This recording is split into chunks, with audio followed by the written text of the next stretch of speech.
As a non-commercial educational radio station, KZSC supports the free expression of ideas.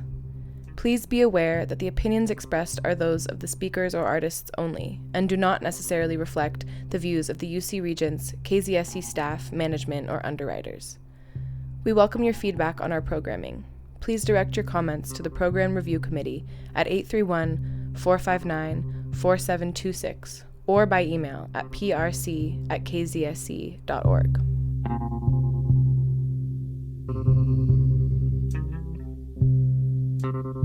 Welcome to the Pandemicene podcast. Today we welcome you to a conversation with TallBear and Jessica Kolopenuk, two Indigenous scholars at the University of Alberta, Canada. They are the co-founders and principal investigators of Indigenous Science, Technology, and Society, a research training program that supports Indigenous-led techno-scientific innovation and knowledge production in an effort to create infrastructure for Indigenous self-determination. Among other things, we talk about their upcoming open access course on Indigenous peoples and pandemics, what a productive embrace of crisis looks like, and how understanding our relations as kin on Earth might help us live better together on stolen land. This interview was conducted by Isa Ansari, an undergraduate fellow with the Science and Justice Research Center, and Dennis Brow, graduate student researcher. We start by talking about an open access course on Indigenous peoples and pandemics that Dr. TallBear and Dr. Kolopenuk are in the process of developing. The first voice you will hear this evening is Jessica Kolopenuk, followed directly by TallBear.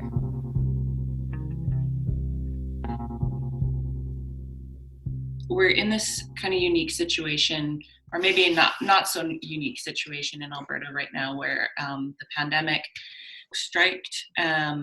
happened, and then also it coincided with major cuts to universities from our provincial budget. So we're in this situation where we wanted to engage first of all with what's happening in the world right now, and how it relates to Indigenous peoples. And then also we're in a position where we need to be thinking about other forms of engagement that the university that we can do in the Faculty of Native Studies in light of these really severe provincial budget cuts. So we thought about doing this really short kind of mini course on Indigenous peoples and pandemics that would be open to all, and with the idea that we can plug this into a broader course that we're going to develop for, I think, next winter term. So January 2021, on Indigenous peoples and science. So this will be like one kind of small unit within that broader course. Yeah, I think because the pandemic happened, our SING program was supposed to take place June or July 5th through the 11th this summer. Mm-hmm. And so we decided to cancel that, obviously, back at the beginning. And I don't remember how we got on the idea of doing the course instead. I think it sort of coincided with the fact that our dean was thinking about extending the footprint of the Faculty of Native Studies, because we do have the largest group of Indigenous scholars in Canada. We might have the largest in the world, right? In one unit. In one unit. Yeah. And so we get asked a lot constantly every day in our inboxes, we're getting asked to go on grants with scientists and medical researchers, and we're always being asked by people across other faculties in the university to come on to their projects with them, because the federal research agencies in Canada require Indigenous participation, and most of these researchers don't have contacts with Indigenous communities. So our dean and we decided it might be a really good use of our time to actually disseminate a lot of what we're doing through it's not a massive online course, but it is going to be an online course that we will be based at the University of Alberta within the Faculty of Native Studies, although this Indigenous Peoples and Pandemics unit is being co-produced with faculty from our Faculty of Science and our medical school faculty. So I think that'll be a 3 faculty kind of co-sponsored unit. And that will go into the broader course that Jess was talking about that will be, I think, offered for credit at the University of Alberta, but it'll also be offered, we haven't figured out the mechanism yet, to lifelong learners, and then available to students in universities across Canada. We're still figuring that out. I guess obviously globally people could tap into it as well, but we're not yet sure what the accrediting mechanism is for all of that. Yeah. And I guess what I think is really interesting about our Indigenous Peoples and Pandemics mini courses is the strong interdisciplinary approach that we're taking, working with colleagues in public health, medicine, and science. So we're integrating like the biology and epidemiology of a number of diseases, and incorporating that with all of the kinds of context that you need to understand in terms of infectious disease and Indigenous communities. That brings me to this question of, so you mentioned that there's a 3 faculty co-sponsored class, and that this interdisciplinary approach is really central to the class. Are there any other inspiring ways that you've seen your colleagues working together across disciplines in response to the pandemic, and in any new ways that you haven't seen before at this moment? I mean, I think in the Faculty of Native Studies, I don't, we're our own faculty, like our own college, right? We're not simply a department, we have our own dean. So I actually don't spend a lot of time with people in other faculties professionally. So it's hard to, I mean, I have friends across campus, right? So what I'm seeing is a lot of lamentation of people still adjusting, right? Psychically and professionally to this transition across campus. I think, and just correct me if you have a different impression, but I feel like within our faculty, we're not, I mean, personally, some people are struggling, right? Because some people are extroverted and have a harder time, right? Or have small children or have circumstances that make it a bit more difficult. But I feel like professionally, when we get together in our every other week faculty Zoom meetings, we're not spending most of our time lamenting what's happening. We are just, I don't mean to be cliche, but I think it's true. Indigenous peoples often, we come from communities and families that are living in crisis half the time. This is just another crisis. It's a big crisis, right? And it hurts. It doesn't hurt our communities. But my mom once said something to me. She's like, Native people are best in crisis. We just start organizing. We just start trying to figure out what to do. And I do feel sometimes like we are almost better in crisis than we are in a calm, everyday, normal life, right? Yeah. So that's what we're doing. We're like, okay, if we're going to go mostly online, how are we going to continue to do that while still maintaining community and relating to community? I just posted something to Twitter yesterday. You can look at it if you want, but we've already had elders, I think, doing songs and stories online. We've got a Native Student Resource Center that's working with elders. We have community contacts in our faculty. So yes, life is difficult right now, but I feel like our brains are firing as a faculty about what we're going to do with this. Yeah. So. Yeah, it's so true, Kim. When things are too calm, you make crisis. It's so dysfunctional, but then when you're in a situation like this, it's actually super functional. Yeah, kind of, because you have those coping skills and strategies and mechanisms and stuff. Mm-hmm. When we had major floods hit my reservation about 10 years ago, the tribe was hauling elders to the hotel. The white people were like, what do we do? What do we do? And the tribe is the one hauling all the old people in the country, even the white people, into hotels, helping them out because they just know how to organize in crisis. Yeah. And it's funny because if you look historically as well, that was the case, right? Indigenous people helping the new settlers figure stuff out, especially in times of crisis. I've been reaching out to some of the older members of my family back home on our reserve, and just hearing some recollections that they have from the 1918 Spanish flu. And we are living at a time with living memories from that previous pandemic in our families. And so that is really a source of knowledge and strength, I think, that we can draw on.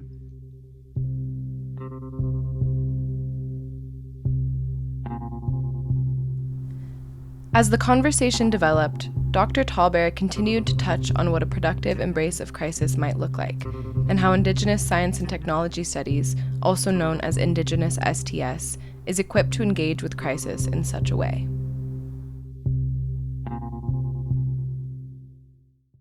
For me, again, the transition that universities are having to make to doing more online education, and then thinking about, I just read an article, they're calling it like hybrid flexible classroom or something. So what I've discovered is I'm just really super interested. We're working with a creative and technical team at the University of Alberta to do this online course who have a lot of experience doing this. I'm really interested in the technology and the creative side because I've been doing so much podcasting lately, and I've been increasingly doing a lot of media interviews, and I go into both do interviews from home, podcasting from home, and I go into pretty well-equipped professional studios. And so I've gotten really interested in actually the mics and the recording technology and the online platforms and the different ones you can use and how you put together a production like that. So I think this is fascinating, and I actually don't care if I ever go back to the classroom. I love the technical side of this and the ability to reach more people. And so I decided to stay here this year and work on that. And in part, some of us doing that and embracing that, I think we can have a big philosophical discussion about this, but I think that helps make more space for the people who want to stay in the classroom and go back to the classroom. That's not a place I really care about being. I want to be in a kind of broader virtual classroom.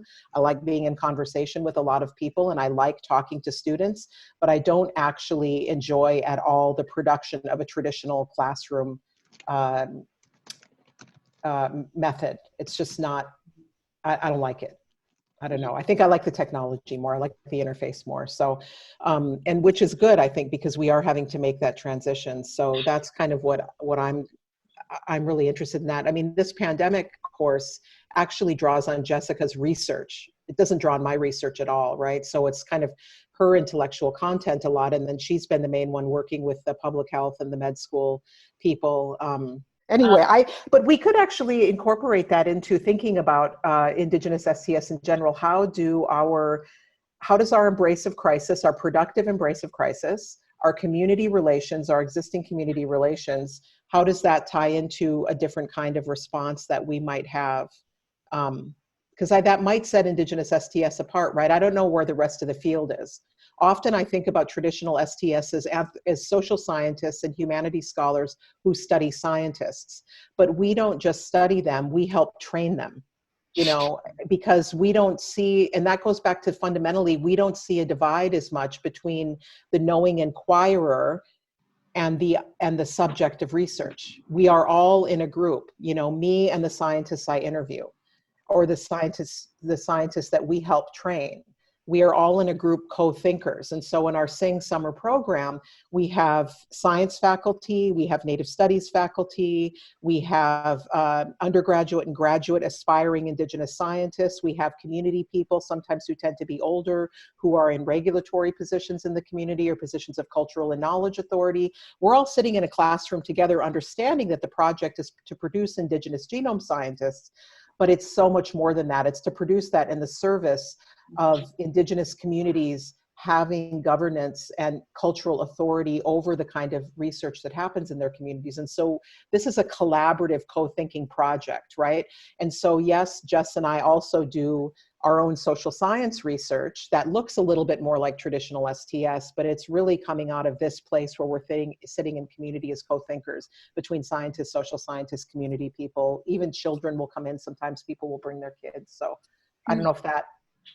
Yeah, no, that is definitely touches on it. And I really appreciate what you said about this productive embrace of crisis and how that might look like this willingness to shift to this online platform, because you do see a lot of resistance and pushback to that among a lot of people in our academic community at UC Santa Cruz.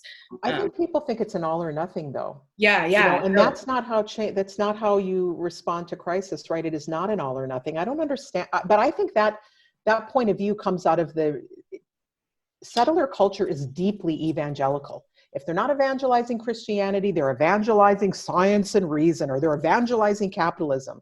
They're so like, there has to be one right way to do things. Right.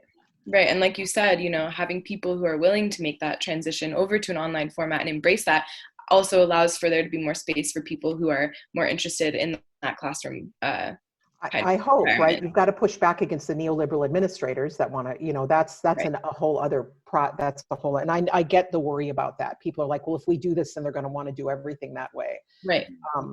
Right. So thank you so much for that.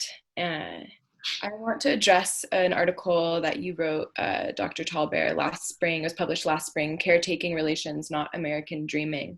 In that article, you write, you cite making kin as a potential creative alternative to nationalist assertions of inherent sovereignty and to narratives of progress toward a multicultural future that neglects Indigenous people and histories of dispossession altogether. I wonder, what does making kin look like generally and in the context of COVID-19? I remember in that article, I really had a big light bulb over my head moment when I came to Canada. And I cite Rob Innes's work in there, Jess, pretty prominently in his book, Elder Brother. When I read that book, and then I was listening to Indigenous people from Canada talk about this like treaty history and the way that we only interpret treaties in our present moment in the United States. I don't know about histories of thought around that, but we talk about it very much as nation to nation, government to government. We don't talk about settlers historically as kin in a treaty relationship. And an attempt to make, and when I came here, I was like, what? The fact that Indigenous people up here, as far as I can tell, interpret that treaty history somewhat as not only a nation-to-nation thing, but as a desire to draw people into kinship obligations. Mm-hmm. And Rob talks about that a lot in his book, right? And he makes an argument that we can't only have transitioned into this nation kind of thinking that we did post like mid-19th century, but you have to remember that there was also kin attempting to be made. That just blew my mind. And then I read that and I thought about my own Dakota history, and it made me reread Little Crow, my 4 greats grandfather, who was pulled reluctantly as a leader into a war against settlers in what became Minnesota. And because Little Crow is remembered as like, what the heck was he doing? Why did he keep trying to negotiate and reach out to these settlers when it was clear they were going to incarcerate people in prison camps? They wanted to starve them. They wanted to completely remove them from their land. Well, making kin had worked historically because traders had been coming in there since the 17th century. So for 100 to 150 years before the settlers ended up taking over and establishing their own governmental form in the mid-1860s around Civil War time, that strategy had worked for quite a few generations, and we forget about that, right? So then I went and reread my own history and understood my own ancestor more and what his strategy was. I didn't really understand it. And I think a lot of non-native historians that we have learned about him from don't understand that strategy of making kin either, which is why I think we also tend to forget about it. So that history was really interesting for me to think with. And it was very uncomfortable at first. But it seems to give us the only way forward to thinking about how to live well together on stolen land, right? Because I also never hear Indigenous people say, you'll get the occasional xenophobic, Trump voting Native person, but most of us aren't like that. Most of us, like if you look at reservations across the United States, they go blue during elections, right? So, but it's not that there's no Native Trump supporters, but with rare exception, I don't hear Native people being xenophobic and saying, go back where you came from. What they say is respect this place and respect the peoples who were here, right? And so that kind of idea, it doesn't give you any guideposts for how to do that, right? But it does open up your imagination to the possibility. Mm-hmm. of entering into those kinds of relationships. And I don't remember how I ended that article. I mean, I'm not a planner anymore. I'm not really good on practical, how do we do this? Mm-hmm. Jess, do you have any thoughts on this question? Yeah, that's more your history up here, right? Yeah, no, I never, because it's so normalized for me, like making kin with the settlers. My people in particular, we sided with Scottish settlers over the Métis Nation. So we were in a shared territory, and our First Nation was like, no, those Métis are like crazy and they're trying to take over everything. And we had like kinship relationships with these white Scottish settlers. And so that for me in my own history like seems kind of normalized. So I appreciate hearing your experience confronting those histories, Kim, because I never thought of it in another way. Mm. And in terms of like how do we go about doing that, I think there have been folks who work in Indigenous legal orders, and they're precisely trying to map out and sort out these kinds of things, like how can we draw on Indigenous legal orders to structure and manage our relationships with each other. So one of the things that I've heard suggested is, and it's just like a very basic kind of example, is finding out what word in the Indigenous language of the particular territory that you're in, like what word is used to describe newcomers or invaders or what have you. And so I've seen some really interesting words. So for example, on the Pacific Northwest coast, the Shimshan people, their word for like settlers was translated to driftwood.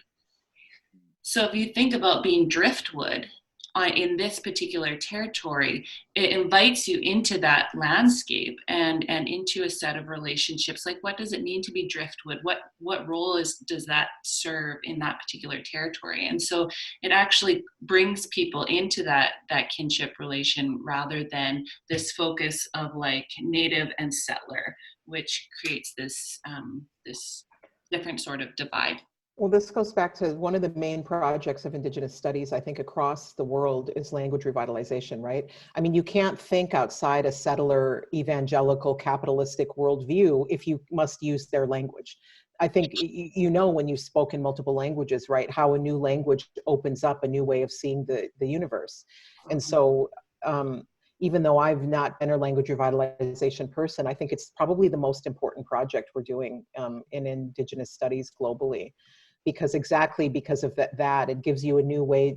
Once you know how to say something, maybe you'll know how to act differently, right? It broadens your imagination to do that. It is really hard for us to think of better ways of living together, I think, in a language that is so incredibly violent historically, right? And so built around binaries, right? And moral absolutes, good and bad. It's so deeply baked into the English language that we use. Yeah. Definitely. Thank you so much for those responses. Transformation Highway is an interview and talk-based program exploring spirituality, social change, art, music, and local politics. Tune in every Thursday afternoon from 12 to 1 p.m. only on the Great 88 KZSC Santa Cruz. The Santa Cruz Resource Center for Nonviolence is hosting 5 book circles discussing key works on anti-racism, as well as histories of Black and Indigenous people of color in the Americas. The book circles will begin at the end of September. Meeting dates and registration information are available at rcnv.org.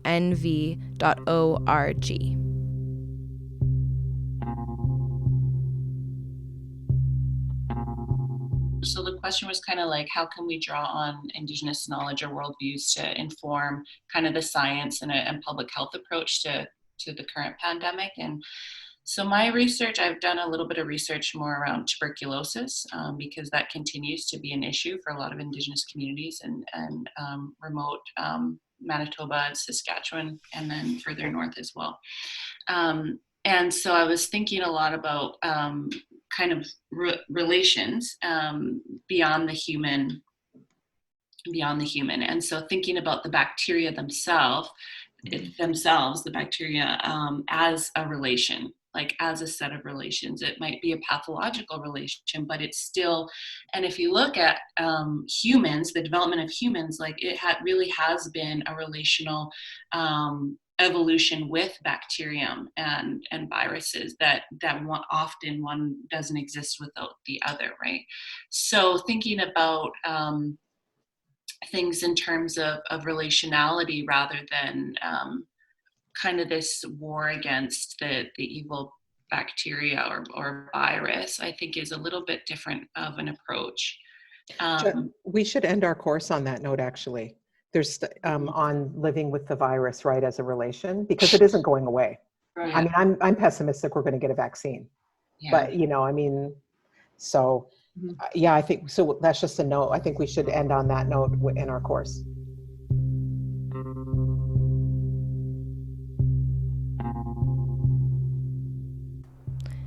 As you can see here, this interview was a co-collaborative, generative process for all involved.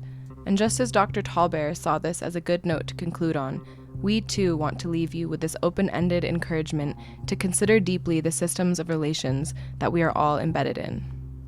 How does honoring these relations as necessary conditions for life change the way we think about the more than human entities and beings, including viruses, that we coexist with? What metaphors present themselves when we consider SARS-CoV-2 as our relative in the Earth community rather than a foreign enemy?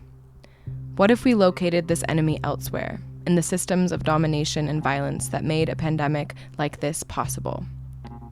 And with that, we would like to thank you for tuning in. Tune back in next week for another angle on the COVID-19 pandemic from the Pandemicene podcast.